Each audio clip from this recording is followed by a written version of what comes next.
Hello my dear friends, welcome to एमपॉली। तो बच्चों, कैसे हैं आप सब। आज इस लेक्चर में मैं आपको पढ़ाने वाला हूं फैक्टर्स अफेक्टिंग ऑन प्रोडक्टिविटी। तो कौन कौन से फैक्टर्स हैं जो हमारी प्रोडक्टिविटी पर इफेक्ट डालते हैं। तो उत्पादकता को प्रभावित करने वाले कारक कौन से हैं। बाइलिंगुअल रहेगा, हिंदी और इंग्लिश दोनों लैंग्वेजेस में हम लोग पढ़ेंगे। अभी जो आपकी पढ़ाई है वो कैसी चल रही है, कमेंट करके जरूर बताइएगा। आपके जितने सब्जेक्ट्स हैं जैसे सीएनसी कंप्लीटली चैनल पर अवेलेबल है, फ्री ऑफ कॉस्ट आप वहां से पढ़ सकते हैं। एमएमआई भी साथ साथ चल रहा है और एक और सब्जेक्ट आपका जो है इंडस्ट्रियल इंजीनियरिंग वो चल रहा है। तो जो हमारे 6 सेमेस्टर पॉलिटेक्निक और डिप्लोमा के स्टूडेंट्स हैं वो 3 सब्जेक्ट्स फ्री ऑफ कॉस्ट पढ़ सकते हैं। उसके बाद अब जो है हमारे जो लेक्चर्स हैं वो सीरियल वाइज चल रहे हैं। अभी ये 3rd लेक्चर है जिसमें जो हम फैक्टर अफेक्टिंग ऑन प्रोडक्टिविटी हम पढ़ने वाले हैं। अब ये समझिएगा ध्यान से कि वो कौन कौन से कारक हैं। देखिए, कुछ बुक्स में जो लिखा रहता है वो लिखा रहता है कि फैक्टर्स अफेक्टिंग नेशनल प्रोडक्टिविटी, दूसरा रहता है factor affecting productivity in manufacturing and services. लेकिन कुछ किताबों में आपको मिलेगा कंट्रोल्ड फैक्टर्स और uncontrolled factors, internal factors, external factors. बात समझिएगा, कुछ बुक्स में ये लिखा हुआ मिलेगा, कुछ बुक्स में controlled factors, uncontrolled factors, internal, external, ये तरीके आपको, ये चीजें आपको लिखी हुई मिलेंगी। तो कुछ बुक्स में इस तरह से कैटेगराइज किया जाता है, ठीक है, कुछ बुक्स में उस तरह से कैटेगराइज किया जाता है। तो नियंत्रणीय या आंतरिक कारक, अनियंत्रणीय या बाहरी कारक। अब समझिए ये है क्या चीज। प्रोडक्टिविटी बहुत अच्छे से मैंने आपको समझाया क्या है। रेशियो है आउटपुट का और इनपुट का, उसको हम क्या बोल देते हैं, प्रोडक्टिविटी बोल देते हैं। किसी भी ऑर्गेनाइजेशन की जो प्रोडक्टिविटी है वो 1 या 1 से ज्यादा होनी चाहिए, नेगेटिव में नहीं होनी चाहिए। नहीं तो क्या होगा, जो हमारी फर्म है, जो हमारी कंपनी है वो किसमें है, लॉस में है।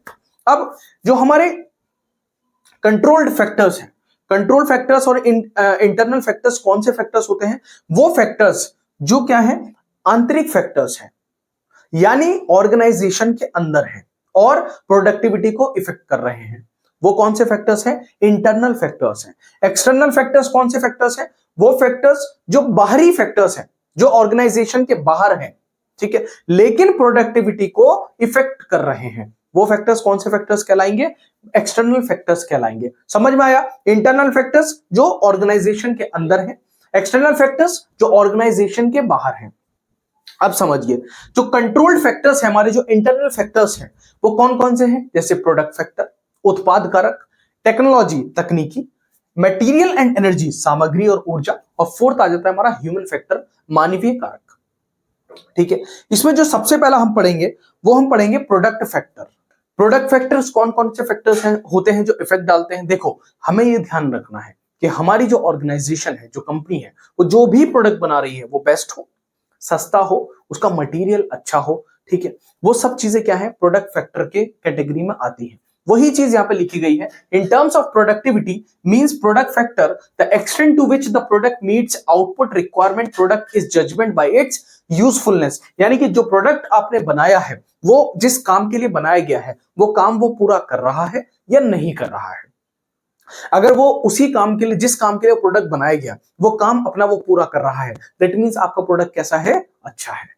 तो मार्केट में आप कौन सा प्रोडक्ट खरीदते हैं, वही प्रोडक्ट खरीदते हैं जो आपके काम को पूरा करे, जिस भी पर्पस के लिए वो प्रोडक्ट बनाया गया है। तो उत्पादकता के संदर्भ में उत्पाद कारक का मतलब है कि उत्पाद किस हद तक आउटपुट आवश्यकता को पूरा करता है। उत्पाद का निर्णय उसकी उपयोगिता से होता है। अब यहां पे एक वर्ड आया आउटपुट। आउटपुट में कौन कौन सी चीजें आती हैं, बताओ। आउटपुट में क्या आया, फिनिश प्रोडक्ट। और इनपुट में क्या आता है, इनपुट में आपका लेबर आ गई, रॉ मटेरियल आ गया, मशीन्स आ गई, आपकी बिल्डिंग आ गई। तो ये सारी चीजें किसमें आ गई, इनपुट में आ गई, और आउटपुट में फिनिश प्रोडक्ट। तो जो फिनिश प्रोडक्ट हमने बनाया है वो अपनी जो यूजफुलनेस है उसको मीटअप करे, ठीक है, जिस काम के लिए उसको बनाया गया है उसको पूरा करे। ये कौन से फैक्टर्स हैं, प्रोडक्ट फैक्टर्स हैं। आगे बढ़ते हैं टेक्नोलॉजी में। और प्रोडक्ट में एक चीज और होती है, वो ये है कि प्रोडक्ट में छोटे छोटे चेंजेस करके, छोटे छोटे पार्ट्स को एलिमिनेट करके हम उसकी प्रोडक्टिविटी को बढ़ा सकते हैं। ऐसा होता है, कंपनीज बहुत सारे जो है एक्सपेरिमेंट्स करती रहती हैं। आप देखते हैं मार्केट में कभी किसी चीज तरह का प्रोडक्ट आ रहा है, कभी किसी तरह का प्रोडक्ट आ रहा है, और वही काम वो कर रहा है, उससे बेहतर कर रहा है। तो चीजें क्या है, लगातार चेंज की जाती हैं, डिजाइन चेंज किए जाते हैं, ताकि जो हमारी प्रोडक्टिविटी है, जो उत्पादकता है, वो बढ़े। दूसरा आता है टेक्नोलॉजी। तकनीकी क्या है, तकनीकी में सिंपल सी चीज आती है कि हम जो लेटेस्ट टेक्नोलॉजी मार्केट में चल रही है, जो इनोवेशंस मार्केट में चल रहे हैं, हम उसका इस्तेमाल करें। यानी कि जो नवीनतम प्रौद्योगिकी काफी हद तक उत्पादकता में सुधार करती है। नवीन से नवीन मतलब सबसे बेहतर। स्वचालन और सूचना प्रौद्योगिकी सामग्री प्रबंधन, भंडारण और गुणवत्ता नियंत्रण में सुधार प्राप्त करने में मदद करती है। तो जितनी भी हमारी ये टेक्नोलॉजी है, वो बहुत हेल्प करती है हमारा जो प्रोडक्ट है उसको इंप्रूव करने में। जैसे हम लोग डिजाइन करते हैं, ऑटोकैड में हम लोग डिजाइन करते हैं। हमने चैनल पे पूरा ऑटोकैड आपको पढ़ाया, 2D भी पढ़ाया, 3D भी, फ्री ऑफ कॉस्ट अवेलेबल है पूरी प्लेलिस्ट। क्यों? इसी वजह से पढ़ाया कि जो हमारे फाइनल ईयर के स्टूडेंट्स हैं वो सीख करके जाए। ऑटोकैड की कम से कम बेसिक नॉलेज तो आपको हो कि ऑटोकैड है क्या। वो सब यही है टेक्नोलॉजी। टेक्नोलॉजी किस तरीके से मैकेनिकल में काम कर रही है, इसी तरीके से टेक्नोलॉजी मैकेनिकल में काम कर रही है, सॉफ्टवेयर के थ्रू। ठीक है, तभी हम लोग जोर डालते हैं कि आप सॉफ्टवेयर सीखिए। आगे बढ़ते हैं, मटेरियल एंड एनर्जी, सामग्री और ऊर्जा। देखो मटेरियल कैसा होना चाहिए, बेस्ट होना चाहिए, और एनर्जी कब कितनी इस्तेमाल हो, कम इस्तेमाल हो। तो बेस्ट प्रोडक्ट हमारा बने और कम एनर्जी में बने, कम एनर्जी खर्च होने में बने, इलेक्ट्रिसिटी कम लगे, हम लोग कोई ऐसा जो है फ्यूल यूज कर रहे हैं जैसे डीजल पेट्रोल, वो कम लगे, तो क्या होगा, पॉल्यूशन भी कम होगा। तो इस तरीके से क्या है, हमारा प्रोडक्ट और भी ज्यादा बेहतर होता जाएगा। अब मटेरियल में क्या क्या चीजें होनी चाहिए कि जो क्वालिटी मटेरियल हम लोग सेलेक्ट करें। दूसरा, जो स्क्रैप होता है, जो कबाड़ निकलता है, वो कम से कम हो। तीसरा, जो ऑप्टिमम एनर्जी यूटिलाइजेशन और एनर्जी का सेविंग हो। सारी एनर्जी हम ही इस्तेमाल ना कर ले, जो आने वाली जनरेशन है उनके लिए भी कुछ बच जाए। अब आने वाली जनरेशन कैसी होगी अभी पता नहीं है, हालात तो बड़े नाजुक है, क्योंकि अभी की जो जनरेशन हम लोग देख रहे हैं, जो हमसे पहली वाली जनरेशन है, वो बहुत ज्यादा खतरनाक है। इंस्टाग्राम वाली है, स्नैपचैट वाली है ना। तो पता नहीं उसके बाद आने वाली जनरेशन कैसी होगी, जिनके लिए हम एनर्जी को सेव कर रहे हैं। स्क्रैप की गुणवत्ता, सामग्री का चयन, इष्टतम ऊर्जा उपयोग और ऊर्जा बचत का नियंत्रण हमें करना चाहिए, एक बेस्ट जो है प्रोडक्टिविटी को इंक्रीज करने के लिए। उसके बाद आता है ह्यूमन फैक्टर, जो हमारा मानवीय कारक है। मानवीय कारक क्या कह रहा है कि productivity is basically depend upon human competence and skill ability to work. ध्यान दीजिएगा, skill ability to work effectively is covered by various factors such as कर लेना इसको, education, training, experience etcetera of the employees. अब देखो ये क्या बोल रहा है, ये बोल रहा है कि जो ह्यूमन है, जो मेन फैक्टर है, जो इंसान है, किसी भी कंपनी में कौन काम करता है जाकर के, इंसान करता है। चाहे आप कितने ही रोबोट्स लगा लीजिए, इंसान की जरूरत पड़ेगी पड़ेगी। ठीक है, उन रोबोट्स को कंट्रोल भी इंसान ही करेगा। चाहे 100 रोबोट हो, एक इंसान की जरूरत पड़ेगी ही पड़ेगी।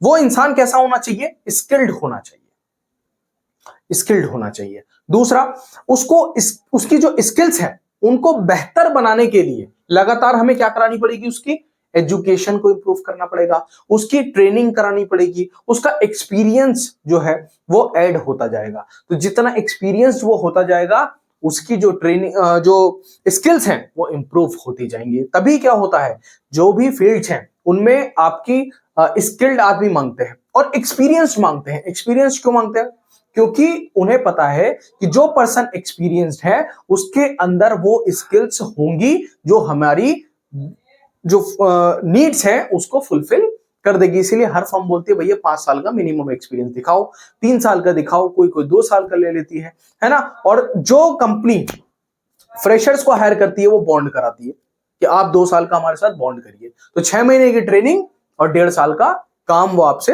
लेगा, उसके बाद आपका पीछा छोड़ेगा, इससे पहले नहीं छोड़ेगा। तो समझ में आया ह्यूमन फैक्टर कितना इंपॉर्टेंट है। उसके बाद बात करते हैं अनकंट्रोल्ड फैक्टर्स की और जो एक्सटर्नल फैक्टर्स हैं, यानी कि जो ऑर्गेनाइजेशन के बाहर की बात कर रहा हूं, अब ऑर्गेनाइजेशन के अंदर की बात भाई साहब नहीं हो रही। ठीक है, अनियंत्रणीय या बाहरी कारक। समझ में आ रहा है, पहले ये बताओ, मजा आ रहा है क्लास में, बोर तो नहीं लग रही, मजा आ रहा है?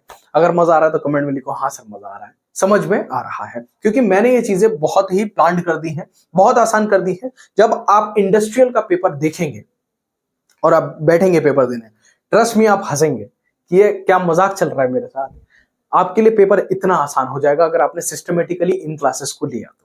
इस तरीके से मैंने ये क्लासेस जो है वो कर दी हैं आपके लिए, और बहुत टाइम लगा इसमें। इससे पहले वाला लेक्चर आप देखेंगे तो आपको समझ में आएगा किस तरीके से मैंने ये क्लासेस जो है वो बनाई है। अब देखिए, जो अनकंट्रोलेबल है वो क्या है, नेचुरल रिसोर्सेस है और गवर्नमेंट एंड इंफ्रास्ट्रक्चर्स हैं। अब देखो क्या है, गवर्नमेंट इंफ्रास्ट्रक्चर्स में क्या चीजें आ जाती हैं, सरकार और बुनियादी ढांचे। कि देखो नेचुरल रिसोर्सेस में क्या है, एक्सटर्नल है, जो हमारे हाथ में नहीं है, जैसे man power, land, raw material, ये सब क्या है, ये सब चीजें इंप्रूव, आपकी प्रोडक्टिविटी जो उत्पादकता है उसको बढ़ाने के लिए बहुत जरूरी है, बहुत इंपॉर्टेंट है, लेकिन हमारे हाथ में नहीं है। रॉ मटेरियल हमारे हाथ में नहीं है। अगर रॉ मटेरियल पीछे से खराब आ गया तो आपका प्रोडक्ट किसी भी कंडीशन में अच्छा नहीं बनेगा, चाहे आपके इंटरनल फैक्टर कितने ही अच्छे क्यों ना हो। दूसरा, जो गवर्नमेंट है एंड इंफ्रास्ट्रक्चर्स है, भाई क्या है, गवर्नमेंट के टैक्सेस हैं, है ना, गवर्नमेंट के टैक्स आपको पे करने होते हैं, और कितनी सारी चीजें होती हैं जो आपको फेस करनी होती है।